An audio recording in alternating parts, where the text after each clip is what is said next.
Let me give you some examples. కొన్ని ఉదాహరణలు మీకు చూపిస్తాను.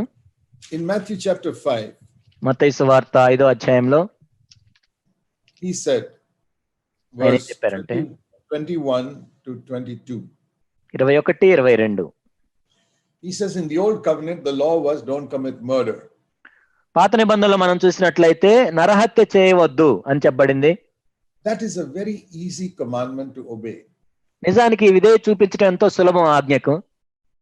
All of you who are listening to me, have any of you committed murder?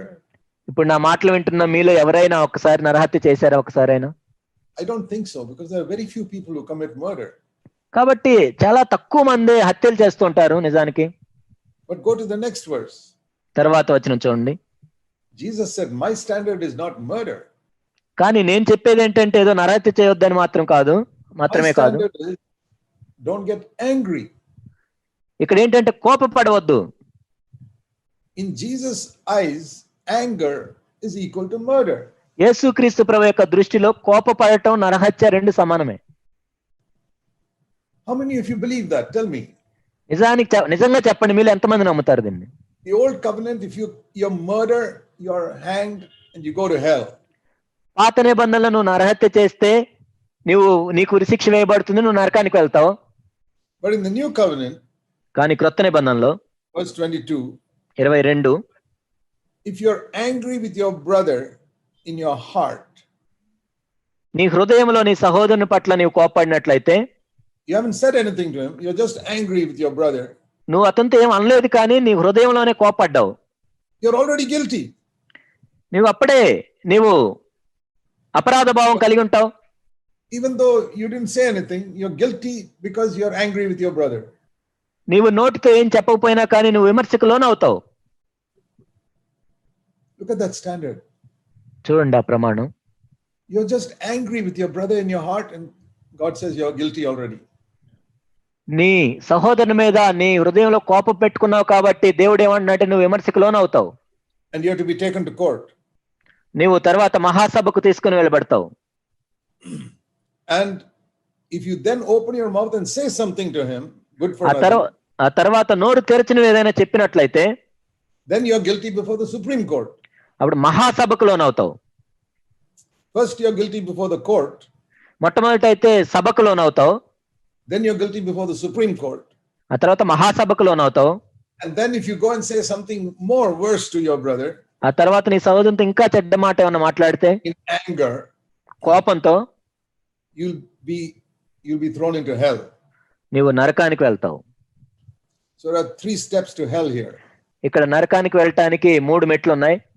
Listen carefully, these are not my words, the words of Jesus Christ. జాగ్రత్తగా వినండి, ఇదేదో నేను చెప్పే మాటలు కాదు, యేసుక్రీస్తు ప్రభువారు చెప్పిన మాటలు ఇవి. All of you who listen to me, I believe you respect Jesus Christ. ఇప్పుడు నా మాటలు వింటున్న మీరు అందరూ కూడా యేసుక్రీస్తు ప్రభువుని గౌరవిస్తున్నారని నేను అనుకుంటున్నాను. Now don't say you respect him if you don't respect his words. కానీ ఆయన చెప్పిన మాటలకి మీరు విలువివ్వకుండా ఆయన్ని గౌరవిస్తున్నామని చెప్పొద్దు. Even non-Christians respect Jesus Christ. క్రైస్తవేతరులు కూడా క్రీస్తుని ఇష్టపడతారు. Sometime once a non-Christian asked me, why do you say Jesus Christ is the only way to heaven? There are many ways to heaven. ఒక క్రైస్తవేతరుడు నాతో ఈ విధంగా చెప్పాడు, క్రీస్తు ఒక్కడే పరలోకానికి మార్గం అని ఎందుకు చెప్తున్నారు మీరు, చాలా మార్గాలు ఉంటాయి కదా. He was a non-Christian. అతడు క్రైస్తవేతరుడు. I said, do you want me to call Jesus Christ a liar? అంటే యేసుక్రీస్తు ప్రభువారు ఒక అబద్ధికుడు అని నన్ను చెప్పమంటావా? He said, no, don't call him a liar. He was a good man. లేదు, ఆయన అబద్ధికుడు అని చెప్పొద్దు, ఆయన మంచోడు.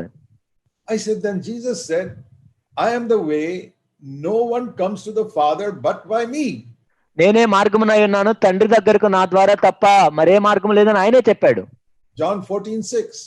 యోహాను 14:6లో No one can come to the Father but by me. Jesus said that. తండ్రి వద్దకు నా ద్వారా తప్ప వేరే మార్గములు ఎవరు రాలేరని ఆయనే చెప్పారు ప్రభువే. I told him, now if I listen to you and say, oh, he's only one of the ways, there are many ways, then I'm calling him a liar. ఒకవేళ నువ్వు చెప్పినట్లుగా విని ఆయన కూడా ఒక మార్గం ఇంకా ఎన్నో మార్గాలను చెప్తే యేసు ప్రభు అబద్ధికుడు అని నేను చెప్పినట్లు అవుతుంది. Now tell me, when you read Matthew 5:22, are you calling Jesus Christ a liar? మీరు చెప్పండి, మత్తయి 5:22 చదివిన తర్వాత యేసు ప్రభు అబద్ధికుడు అని మీరు చెప్తున్నారా? Oh, well, if I get angry with my brother twice or thrice, I'm not going to go to hell. నా సహోదరుని మీద ఒక 2 సార్లు 3 సార్లు కోప్పడినంత మాత్రాన్ని నేను నరకానికి వెళ్ళము అని అనుకుంటున్నారా? No, the blood of Christ is there.